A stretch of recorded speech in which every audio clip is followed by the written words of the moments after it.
Hola, ¿cómo están amigos? En principio vuelvo a un video en vivo que intenté hacer anoche, pero bueno, después lo di de baja. Voy a bajar un poco la luz esta. Ahí está. Tres cositas importantes de las que quiero hablar en este momento. Una es mi cumpleaños, pero esa no es la cosa de la que quiero hablar. Hoy estoy cumpliendo 60 años bien vividos, casi todos en la Argentina. Lo mejor que pude haber hecho en algún momento de mi vida es renunciar al trabajo que tenía, irme a vivir a Europa para entender cómo funciona el mundo y después haber vuelto. Pero bueno, al margen de eso, hay algo que pasa desapercibido en general para la sociedad. ¿Por qué? Porque el joven cree que nunca va a ser viejo y cree que cuando sea viejo va a ser rico y que no va a tener problemas.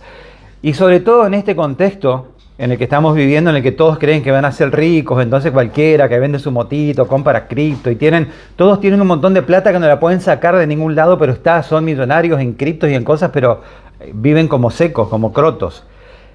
¿Por qué les digo esto? Porque hay algo que pasa a partir de este mes de marzo que es muy grave, muy grave. Porque si uno analiza los datos y hace una proyección a futuro, la verdad es que no hay motivos para festejar ni para alegrarse de esto que está pasando. Concretamente, a partir de este mes de marzo se termina la moratoria para los jubilados. ¿Estaba bien lo que se hacía? No era correcto. O sea, no era correcto, quiero aclararlo, porque si no te dicen, vos sos kirchnerista, vos no, viste que son todos medios peloduros todos. El modelo argentino de jubilación es un modelo que se tomó de los grandes países del mundo, el mismo sistema que tiene Alemania, que tiene Italia, que tiene España, es el mismo sistema exactamente. Lo que pasa es que acá la corrupción todo lo destruye. Entonces, es necesario aclarar que cómo se estaba sosteniendo el sistema jubilatorio, el sistema de reparto, no era el correcto. Ahora, los motivos por los que no era correcto que funcione así son los que hay que analizar y no destrozar a la gente que en muchos casos fue víctima, porque se toman de algunos que no pagaron porque no quisieron la jubilación y entonces obtuvieron el beneficio de lo que estamos hablando que se termina ahora. Cuando obtienen ese beneficio de poder jubilarse sin años de aporte y una vez que la moratoria te ayudaba a que vos te jubilabas con tu propia jubilación, hacías los aportes que no habías hecho antes, eso, te repito, no era lo correcto. Pero en la Argentina es uno de los países donde más gente trabaja en negro.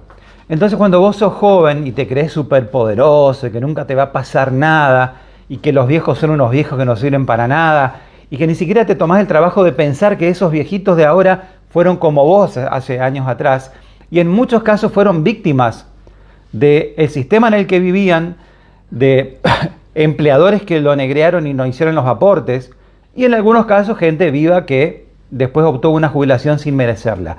Pero ¿qué pasa? Se toman de la minoría viva que obtuvo una jubilación sin merecerla para denigrar todo un sistema que finalmente lo único que pretendía era que no haya ancianos tirados en la calle.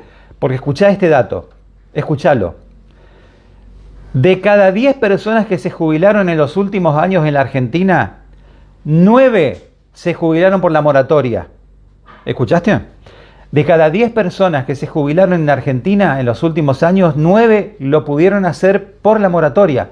Esto quiere decir que solamente una persona de cada 10 está en condiciones de jubilarse en el país. Y claramente esto implica que a partir de este mes, solamente una persona de cada 10 se va a poder jubilar. Porque nosotros nos vamos de lo que está mal a lo que es absolutamente correcto sin pensar en las víctimas que hubo después de tantos años de hacer las cosas mal. Pero eso es parte del fanatismo estúpido que mueve a un sector de la sociedad argentina.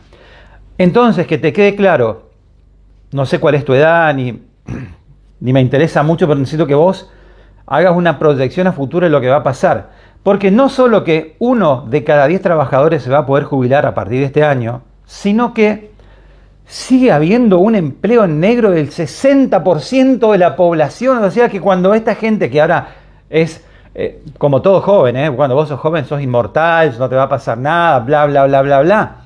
Pero cuando llegue el momento de no poder trabajar por el motivo que sea, porque te puede pasar algo grave o un accidente, algo que te imposibilite y no tengas ninguna chance, ahí te vas a acordar de lo que, o te vas a imaginar cómo pueden haber padecido los que van a padecer estas circunstancias. Termino el tema jubilado con un dato más. Estamos ya con algunas generaciones de jubilados que no tienen casa, que no tienen vivienda propia, porque la Argentina de antes era una Argentina en la que cualquier persona trabajando podía comprar su casa o un terreno y construirse su casita. Entonces llegaba el momento de jubilarse con una jubilación correcta o incorrectamente obtenida. Estamos hablando siempre de gente que vive mal, porque acá parece que uno obtuvo una jubilación que no le corresponde y vive como millonario, salvo Cristina Fernández y todos los expresidentes como Mauricio Macri, la familia de la Rúa. Todos los que fueron presidentes cobran una jubilación extraordinaria que no la deberían cobrar a mi criterio. Pero de la gente de la que uno se queja habitualmente, de lo que vos escuchás que la gente se queja, son pobres laburantes que viven mal. Entonces, y termino el tema de los jubilados. Al hecho de que solo 1 de cada 10 se va a poder jubilar, agregale que esos 9 que no van a tener ni jubilación ni plata para pagar el alquiler, porque no tienen casa. ¿A dónde van a ir? O sea, ¿vos qué pensás? Vas a ver que va a haber un aumento de personas ancianas en las calles. Esto es de lógica pura, Tomá los datos de la realidad, hace una proyección y te vas a encontrar porque hay un montón de viejitos que no van a poder hacer otra cosa que estar en la calle. Y va a pasar.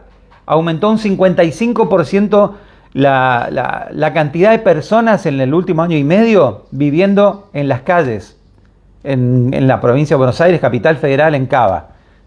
Y esto se va a proyectar simplemente porque no pasa todo por la imaginación de uno.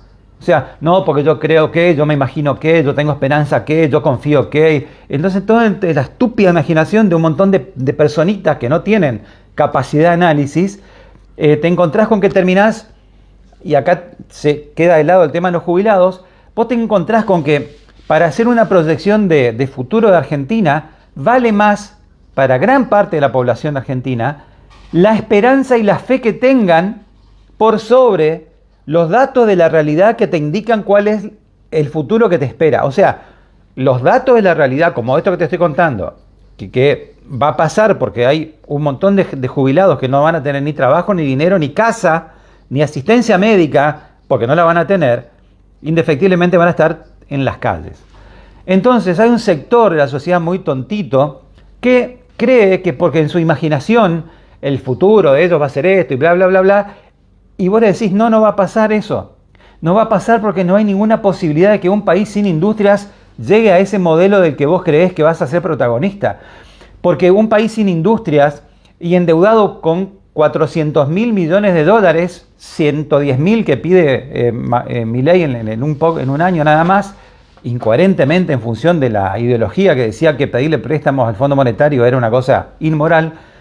Un país endeudado y sin industrias no tiene futuro, ¿entendés que no tiene futuro? No hay futuro, al menos siempre hay un futuro de crotera, pero ese futuro de, yo que vendí la motito porque compré cripto, olvídate de eso. Vos vas a ser probablemente, y si llegás a viejo, que también es un privilegio vivir la vida y llegar a viejo, vas a ser un tirado más, porque decime que estás haciendo los aportes, papá, decime que estás haciendo los aportes. El 60% de la gente labura en negro. Entonces tenemos que lidiar, los que más o menos pensamos un poco, yo no me creo un gran pensador, tenemos que lidiar con la experiencia que tenemos. Si 2 y 2 son 4, 4 y 2 son 6, 6 y 2 son 8, y 8 16, y 8 24, y 8 32, eso indefectiblemente es así. Resulta que ahora tenés generaciones que te dicen, no, eso no es así, porque 2 y 2 son 7. No, 7 y 7 por 3, 77. Y tenés que explicarles que no es así y no te creen, porque ellos confían en eso. Se movilizan con esa fe tonta que les hace ver algo que no existe ni va a existir. Y repito, tengo que tirar ejemplos así bien burdos para que los entiendan todos, qué es lo que hace Milei con Nick hacen dibujitos pedorros para que cualquier pavote crea en lo que le están diciendo. Que con el dibujito, ahí, el dibujito. Yo no hago dibujitos, te tengo que tirar ejemplos concretos. Entonces, la experiencia que ya se vivió, mucha gente de mi edad y más grande ya vivieron esto, ya sabemos lo que pasa, ya sabemos que si no hay más préstamos, se termina todo y explota y va la inflación otra vez. Esto ya lo vivimos. Entonces es muy difícil que vos de 28, 30 años me quieras enseñar a mí, o si no, porque vos no sabés nada, viejo meado, no sé qué cosa. Si ya vivimos esto, ya lo sabemos. Entonces, quédense tranquilos, porque si es tan así como ustedes dicen, vamos a ser un gran país, pero si es como nosotros decimos, como digo yo y como dice tanta otra gente, esto no va a cambiar mucho, no va a mejorar, al contrario, va a empeorar. Entonces, y termino este segundo tema que quería hablar. Resulta que los datos de la realidad, los datos de la historia, porque encima no leen, no les importa un sorongo, miran videitos pedorros y con eso tienen 5 o menos, 3, 4 elementos para salir a repetir lágrimas de zurdo, los que están durmiendo, hablar de comunismo no tienen ni puta idea. Hay un libro acá, ¿me lo pueden pasar por favor? Los 2 libros que están acá, ahí están. Repetir cosas que no tienen ni idea de nada porque no leen, no estudian. El 28%, solo el 28% de los menores de 25 años van a la facultad. El resto del 12% ni trabaja. Y los escuchás y los ves hablando de estupideces como si supiesen. A ver, hay que entender, hay que haber estudiado mucho y leído mucho para entender lo que pasa y para entender lo que va a pasar.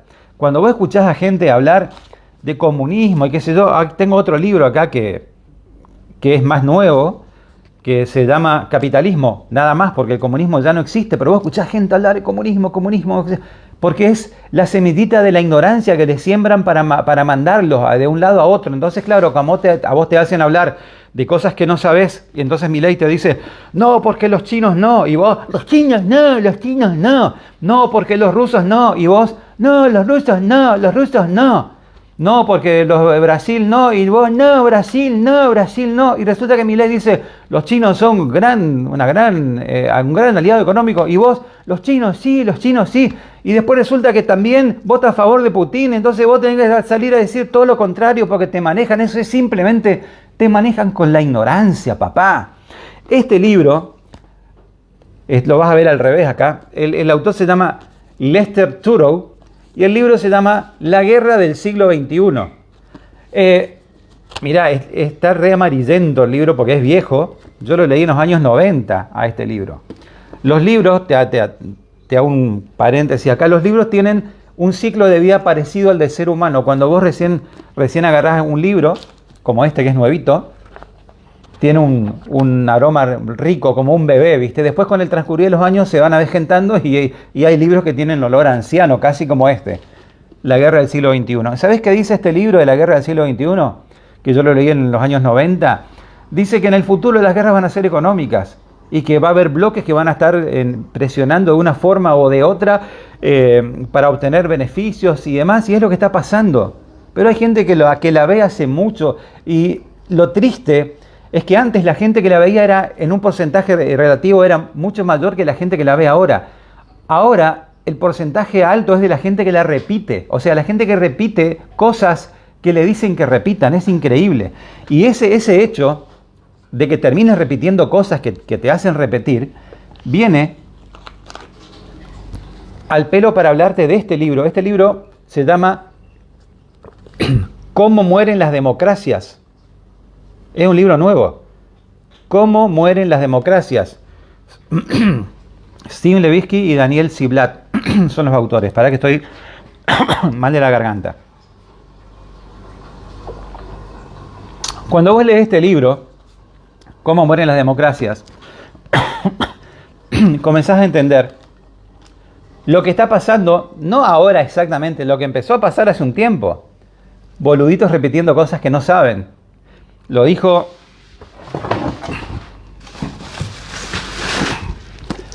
el arte de ganar, cómo usar el ataque en campañas electorales exitosas. Lo dijo en este libro Durán Barba. La mayoría de la población latinoamericana prefiere un partido de fútbol a un partido político. no es, es lamentable, pero no es nuestra obligación educar a la población, sino ganar elecciones. Entonces nuestro mensaje tiene que estar dirigido a ese público con poca capacidad de análisis. ¿Lo entendiste? Cuando dirigen los mensajes a ese público con poca capacidad de análisis, terminás en la muerte de las democracias. Pendejitos que no saben nada, pero votan. Y ese voto tiene el valor el mismo voto tiene el valor exactamente igual que el de una persona que piensa, que analiza, que entiende hacia dónde van las políticas y hacia dónde van los países en función de los gobernantes y las políticas de los gobernantes. Entonces, esto también viene a colación de lo que yo llamo en la estrategia de las nuevas políticas, las remakes de las películas. ¿Entendés? Como hay generaciones nuevas, hay películas nuevas. Dejamos de lado la política para que lo entiendan. A ver, con todo respeto a los que me están entendiendo, yo trato de hablarle a gente que puede no llegar a entender lo que les quiero decir. Cuando nosotros teníamos 18 o 20 años, apareció un peliculón de Superman con Christopher Reeve.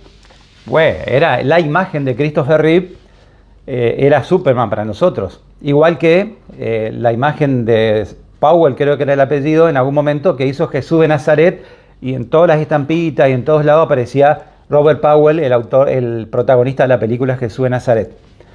Después pasan los años, hay nuevas generaciones que no vieron películas de Superman y aparecen otros protagonistas de Superman, otras películas de Superman mejores que las que viste vos cuando eras pibe, más impactantes, y bueno, eso mismo hacen con las medidas económicas en los países como el nuestro. Como saben que hay un montón de pibitos que no vivieron, bueno, de hecho, una diputada dijo que ella no sabía, no podía decir nada porque ella no vivió la época. O sea que con el criterio de no haber vivido una época, vos no podés saber nada de la historia y cometer 1000 errores toda la vida. Te repito, entonces, con ese criterio de remake, saben que hay generaciones cada vez más tontas por una cuestión de involución de la sociedad, que no saben que si 2 y 2 son 4, 4 y 2 son 6, 6 y 2 son 8 y 8 16, y 8 24 y 8 32, que gente que no sabe eso le puede hacer creer cualquier cosa para que te voten. Y volvemos otra vez a ese libro que es El fin de las democracias. Entonces, te repito, al estilo remake de películas, están reinstalando políticas económicas que benefician a una minoría absoluta, pero a una minoría absoluta. A ver, ahora eliminaron, ya sabés, los medicamentos para los niños y las personas con cáncer. ¿A quién afecta eso? A la clase media y a los pobres. Media baja y pobre. Los ricos siempre tienen guita. Eliminan la atención cierran hospitales. ¿A quién afecta eso? ¿A los ricos? No, no les calienta. A la clase media y a los pobres. Lo único barato en la Argentina es el dólar. ¿A quién afecta eso? A la clase media y a los pobres, aunque los pobres crean que tener un dólar barato es importante porque no saben que en realidad cuando vos tenés un dólar barato, lo que tenés es la comida cara, y la ropa cara, y los servicios caros, y el agua cara, y la luz cara, y el transporte público caro porque tu dólar es barato. Pero los ricos, ¿sabes qué hacen? Agarran los pesos, compran lo único barato que hay en la Argentina, que es el dólar, y se van de viaje a recorrer el mundo y a comprar cosas afuera, porque afuera todo es más barato. Entonces, estamos en esta circunstancia en la que le hacen creer a un montón de gente cosas que no son ciertas. Alemania no vamos a hacer nunca. De hecho, estamos yendo por el camino absolutamente inverso. Y otra cosa grave también, que tiene que ver con el fin de la democracia, es esta metodología. ¿Dónde está la libertad? Es lo que tienen que preguntarse los que gritan ¡viva la libertad, carajo! ¿A dónde está la libertad del periodismo de ir a preguntarle a un presidente las cosas como históricamente se hizo? No hablen estupideces porque hasta con el kirchnerismo se le decía de todo y se preguntaba, y cuando hubo algún problema queremos preguntar, después preguntaron. Lo que están implementando ahora, también Adorni y Milei y Karina Milei y demás, es un sistema que es exactamente lo mismo que el sesgo de confirmación. ¿Sabés lo que es el sesgo de confirmación? El sesgo de confirmación de los algoritmos de las redes sociales es el hecho de que, como saben que a vos te gusta Milei, por decirte, todas las cosas que vas a recibir son cosas favorables a Milei para que vos confirmes que tu posición política y tu mirada hacia Milei es la correcta. Entonces lo que vas a recibir es eso justamente. ¿Por qué pasa? Porque los teléfonos te están escuchando todo el tiempo, saben cuáles son tus gustos y demás, entonces vas a recibir eso. Y la gente que no está de acuerdo con Milei va a recibir información que va a alimentar esa posición de no estar de acuerdo con el presidente. Ahora, vos me decís, ¿es correcto que pase? Es el negocio de las redes sociales, del algoritmo. Hay otro libro. A ver. Mirá. Ignacio Ramonet es el autor. Se llama La tiranía de la comunicación. La tiranía de la comunicación. ¿Qué dice Ramonet en este libro? Antes de Internet, te estoy hablando de antes de lo que conocés vos como el impacto de Internet. El tipo dice, van a hacer un tinglado comunicacional con satélites y demás, van a hacer un tinglado comunicacional y se van a pelear las corporaciones para ver quién se queda con una parte de la torta de poder venderle a la gente lo que le quieran vender, desde lo que se pueda comprar hasta la política, hasta los odios, como decía la Nata. Estos son los que hacen que vos ames u odies a políticos, que los libros que vas a leer y demás. El tipo Ramonet hablaba de un tinglado comunicacional que ya está funcionando, es decir, hay gente que la ve. Pero si vos no la ves, ni siquiera te tomás el tiempo de leer, a mí me podrán decir lo que sea, porque yo sé lo que soy, a mí me pueden acusar de lo que sea, yo no soy nada más que un ciudadano argentino repodrido de que le mientan, que tomó la decisión de que a sus hijos no le van a mentir, porque a mí me mintieron cuando era pendejo, yo también me la creía, no, porque yo, no, porque yo era el winner, ahí tengo, mirá, 3 Martín Fierro, como decía ayer, mirá, 3 Martín Fierro, que ve los famosos, que gana Martín Fierro, tengo 3 Martín Fierro, y en los 90 yo jugué, me iba fantástico, viajaba por todo el mundo, ganaba un montón de guita, y era re meritócrata, claro, era lógico. Tenía 30 y pico de años, 20 y pico de años y yo ganaba cosas y me ganaba la vida independientemente, como lo hago siempre. Pero después me di cuenta de que la gente a la que le iba bien en la Argentina era cada vez menos. Y si vos tenés un país al que le va bien a una minoría, el resto te va a agarrar y te va a hundir a la mierda. Es así, no hay ninguna chance de que no pase eso. Entonces cambié radicalmente mi punto de vista sobre el país que quiero y comencé a ocuparme de las cosas de las que la gente que tiene una mirada un poco más hacia el futuro tiene que ocuparse, es decir, que no puede haber tanta pobreza porque si no, no se puede vivir. Y de hecho, esto difícilmente cambie. Todo sigue entonces, y con esto voy terminando, apuntando al sesgo de confirmación que te decía, que ahora Adorni va a elegir quiénes son los periodistas que pueden estar en las conferencias de prensa, como ya eligió Milei. Milei elige a los que ya sabés quiénes son, porque no le van a hacer preguntas incómodas. Y el periodismo tiene que hacer preguntas incómodas, todo lo demás es publicidad y cobran por eso, cobran. La pregunta incómoda es la clave del periodista. Esa es la esencia, incomodar al poder, explícamelo bien. ¿Por qué resulta que Milei hasta hace unos meses atrás decía que nunca había que pedir un préstamo, que el Fondo Monetario era de lo peor, que no tenía que existir y demás? En la cara a Johnny Viale le decía eso. Y ahora, cuando Johnny Viale lo entrevista y Milei habla de Fondo Monetario, Viale, de cagón que es, no se anima a decirle, pero usted, presidente, no, porque él lo tutea, pero vos me dijiste a mí que el fondo era una porquería y que no había que pedirle, que los liberales no toman créditos porque es inmoral. No se animan a decirle lo que el propio presidente decía hasta hace unos meses porque tienen miedo, ¿entendés? Miedo, esa es la palabra. Entonces, el miedo los está obligando también a sellar las conferencias de prensa. ¿Ya? Quieren poner un botón de mute y aplicar el sesgo de confirmación también en las conferencias de prensa para que solamente los amigos puedan preguntar. Hay un periodista que está en la mañana en la radio, Mariana, ¿cómo lo escuchamos? Tenenbaum, se me va el nombre. Eduardo Tenenbaum. Ernesto Tenenbaum. La última vez que lo quiso entrevistar a Milei le mandó un mensaje y le dijo, no, porque vos me complicás la vida, yo tengo lugares a donde ir a hablar tranquilo. Eso le dijo el presidente a Ernesto Tenenbaum, que no le iba a dar una nota porque las preguntas lo complicaban. Porque es un tipo que no le importa un pito, ¿entendés? El tipo no le importa, él quiere imponer una tontería que además ya se desgranó. Porque todo el discurso ese eufórico y vencedor e innovador, entre comillas, que para mí es de pire nada más, se desgranó porque la realidad demostró que la casta no está pagando nada, solamente lo está pagando el pueblo.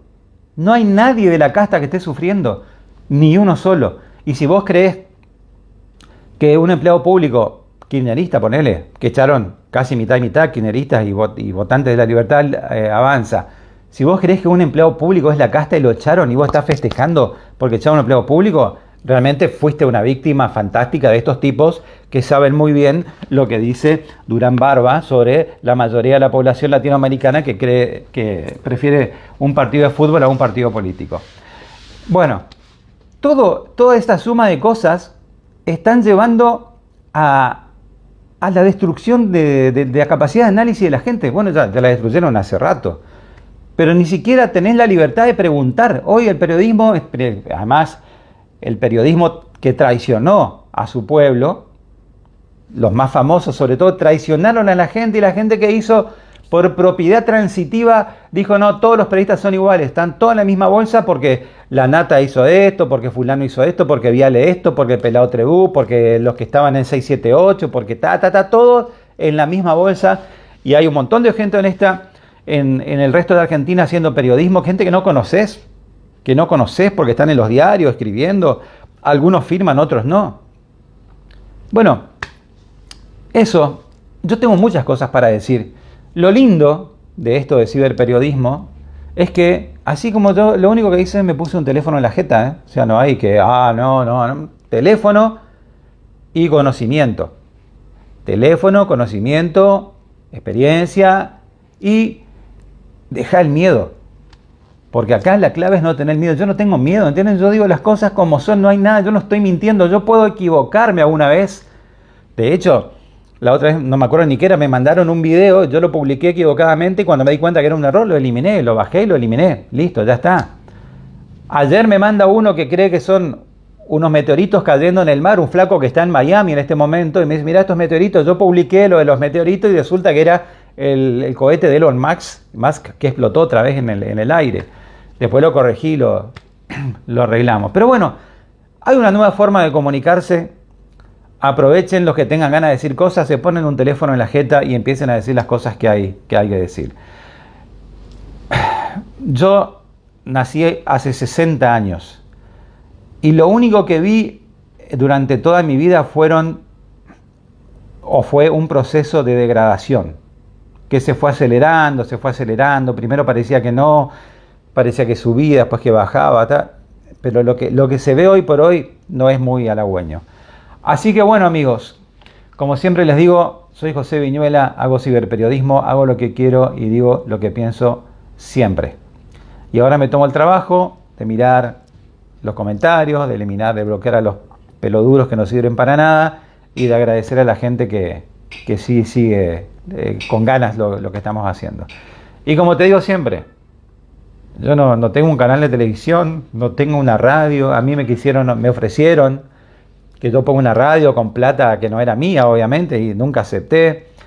Yo tengo un rinconcito de mi casa en el que tengo un trípode acá con un teléfono y no tengo nada más.